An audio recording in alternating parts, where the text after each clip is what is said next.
si shpjegohet që në asnjë nga librat e autorëve helen për Ilirët nuk ka asnjë gabim të vetëm.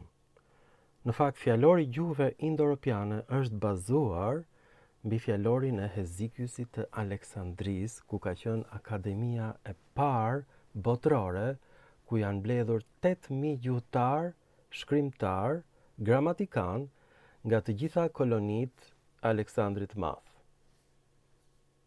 E përsëris, nuk ka asnjë gabim të vetëm në asnjë libër, dhe të gjitha janë shkruar dhe kopjuar me dorë, pa kompjuter. Për krahasim, revista Iliria, që është botuar në Shqipëri, për Ilirët, unë kam gjetur në çdo numër të paktën 34 gabime drejtshkrimore, që mund të korrigjohen lehtë, sepse revista është botuar me shkronja plumbi, me radhitje, dhe ndodhin dhe gabime.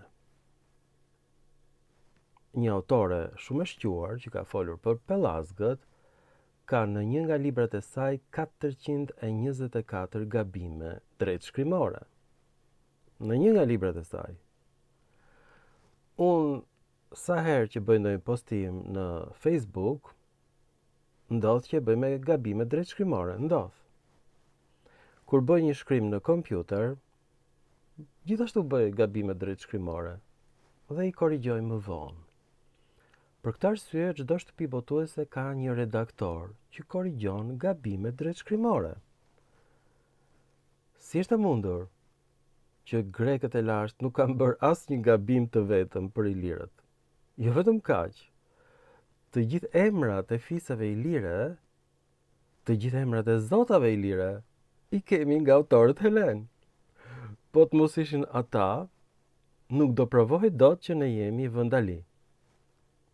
Grekët pa dashje, tani po i bien kokës me grushta, po shkurin flokët, por ata pa dashje kanë vërtetuar statusin ton autokton. Jo vetëm në Shqipëri, por në Kroaci, në Serbi, Dardani, Thraki, Daki, Italia e Veriut, Italia e Jugut. Kudo ka Ilir. Në fakt është populli më i madh i antikitetit. Në të gjitha librat e helenëve nuk ka asnjë fjalë për romakët, të cilët krijuan perandorin më të madhe të gjitha kohërave.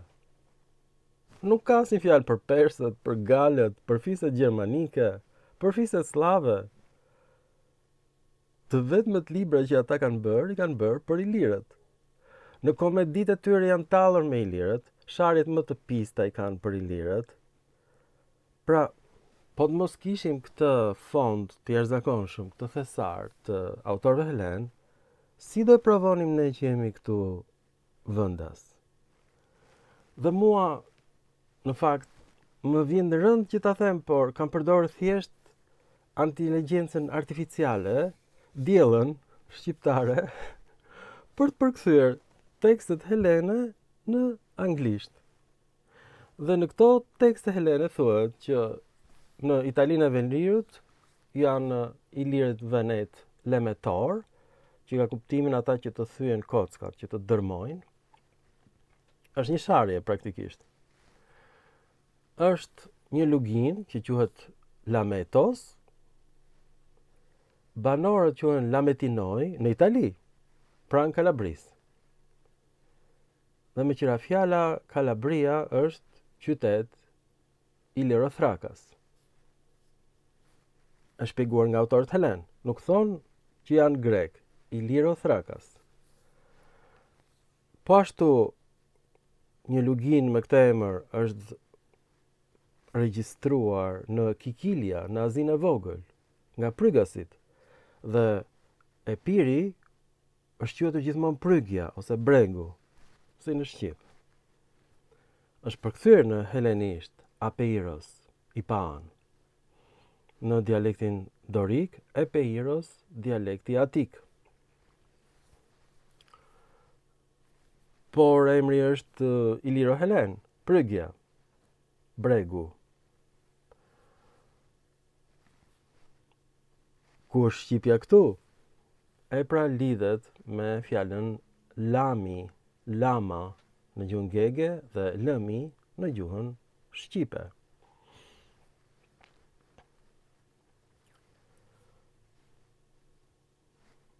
Kjo është për te imagjinatës njerëzore. Kjo fjalë gjendet dhe në gjuhë slave, lom i thon lëmit në gjuhën ruse. Në gjuhën polake, lamaq ose łamać, leja është bërë ë, do të thot ti thyesh dikujt kockat. Pra, lëmi është vendi ku shihet gruri. Ka dhe kuptimin e fushës në dialektet e veriut. Nuk e përdor më fjalën geg, sepse kam frikë se mos është shari në arumanisht. Dialekti veriut mjafton. Këtë film unë e bëra mbasi mora deklaratën e 3 miqve të mi në TikTok, që pranuan që ilirët kanë folur dialekte helene, janë bindur. Dhe e kanë dhënë me shkrim. Jemi të bindur që ilirët kanë folur dialekte iliro-helene, jo greqisht. Pra, banorët janë lametinoi, nga lametinos, helenisht, por janë ilirë. Kjo fjalë nuk ekziston në gjuhën greke. Lamos, login, e thyer, është në Prygja, në Azinë e Vogël, që vinë nga Prygasit, kanë ikur në shekullin e 8 para erës sonë, dhe janë përzënë nga grekët, pikërisht, Prygasit. Pra, helenët pa dashje kanë regjistruar të gjitha fiset ilire, emrat ilirë që përkojnë me gjuhën shqipe. Dhe kjo është arsye që i kanë mbijetuar gjuha shqipe. Po të shikosh, të gjithë shqiptarët që u përzuan për në Turqi, për fat keq, e kanë humbur gjuhën. Arvanitasit në Greqi nuk e kanë humbur gjuhën. Arbëreshet në Itali nuk e kanë humbur gjuhën. Pa dashje, më herët perandoria e Aleksandrit Madh dhe më vonë perandoria bizantine, jo me dëshirë, po pa dashje, duke dashur të mbroj emrat helen, duke kujtuar se ishin emra helen, ka ruajtur gjuhën shqipe. Jo me qëllim. Pra, duke ruajtur librat e autorëve helen, të cilët me saktësi regjistronin të gjitha fjalët ilire, kanë mbetur fjalët shqipe. Pa dashje. Grekët sot po shkulin flokët. Nga e dim në këtë, e shprehin hapur në TikTok. Shqetësimin e tyre përse gjuha shqipe ngjan me ilirishten dhe pse ilirishtja ngjan me helenishten. Kjo e shqetëson ata. Tani unë kam 6 vjet në rrjetet sociale. Kam nxjerrë mbi 1800 filma. Përse nuk jam përmendur asnjëherë në një gazetë greke?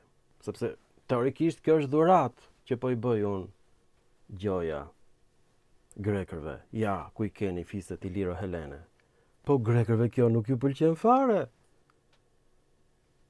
Sepse nuk ka vetëm emra iliro-helen në Shqipëri, po janë në Kroaci, Italia e Jugut, Italia e Veriut, shkrimet me sape, shkrimet thrakase, shqipe, të pastër. Në Bullgari. Në Rumani, Dakia ka patur shkrime iliro-helene. Në Austri janë gjetur, në Zvicër, në jug të Francës, në Ishujt Britanik.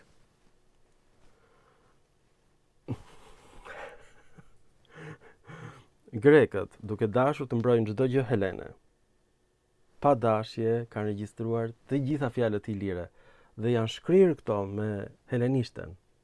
Që ta dini, ilirishta jeton në trupin e greqishtes. Merrni frymë thellë. Të gjitha fjalët ilire janë në greqisht. Sepse greqishtja është një gjuhë enciklopedike, çdo gjë e mbledh, e ruan. Është vetia e saj. E do apo se do, e regjistron. Është gjuhë e shkruar. Dhe ka regjistruar të gjitha fjalët ilire që unë nuk do të dija ekzistonin. Lamos në Azinë e Vogël, Lametinoi në Itali, Lemetor në Italinë e Veriut, ilirët Venet. Po ku do t'i mësoja unë këto gjëra? Kur? Dhe nuk janë as në enciklopedinë britanika. Janë në enciklopedinë e Bizantit. O zot. Prandaj unë do vazhdoj më tutje me studimet e mia. Është një lehtësi shumë e madhe kur e pranon. Fiset ilire kanë përdorur dialekte iliro-helene, jo greqisht. Mjafton ta shkruash këtë në letër, jo ta shqiptosh. Lehtësohesh, çlirohesh dhe mund të bëni dhe ju zbulimet tuaja. Këto janë tashmë falas kudo. Unë i kam nxjerr pas një lloj shpërblimi. E kam bërë me qëllim, i kam nxjerr falas që të dërmoj turbo-albanët. Pra atë e kam bërë. Sepse ata janë plerat e shoqërisë shqiptare. Prandaj, unë këtë revolucion e kam bërë për vete. Po ti shikoni filmat e mi, ky është një zhvillim gradual i personalitetit tim. Dhe në vend që të hidherosha, se në fillim ishte shumë e tmerrshme ky zbulim, pastaj fillova të mësohem. Dhe s'ka asgjë të keqe që gjuha ilire ngjan me gjuhën helene. Fare. Pra, nuk janë e njëjta gjuhë, po gramatika është identike. Lamos është emër gjinisë mashkullore. Në helenisht është emër ilir. Lametinoi është shumës lametinos, një lloj si albanos ose alvanos, siç na thonë neve sot. Një lloj si skodrinoi, nga skodrinos, banori i Shkodrës, në ilirisht. Lemetor është fjalë iliro-helene. E regjistruar nga helenët, e kuptoni apo jo? Pra mos më shqetëson fare një gjë e tillë. A ekziston fjala shqipe lama? E regjistruar dhe në gjuhën slave, me të njëjtin kuptim. Pra nuk kam asnjë dyshim për këtë gjë. Tani si dola unë kaq i zgjuar. Unë nuk dua të gënjej. Këtë ide e kam marrë nga Hans Krahe, i dashuruar me ilirët. Mi po Hans Krahe i mbajti këto shënime, sepse edhe atë shqetëson të fakti që janë në fakt me gramatik helene. Kjo i shqetësoi austriakët.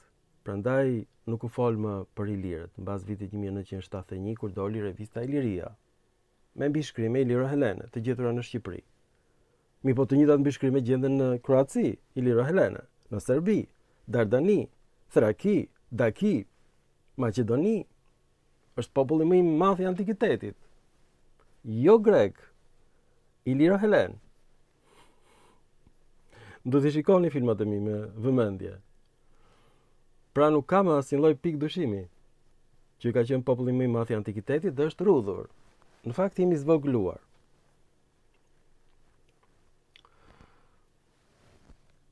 Përse shpëtuam? Ka mundësi që perandoria turke ne pa dashje na mbrojti nga influenca greke.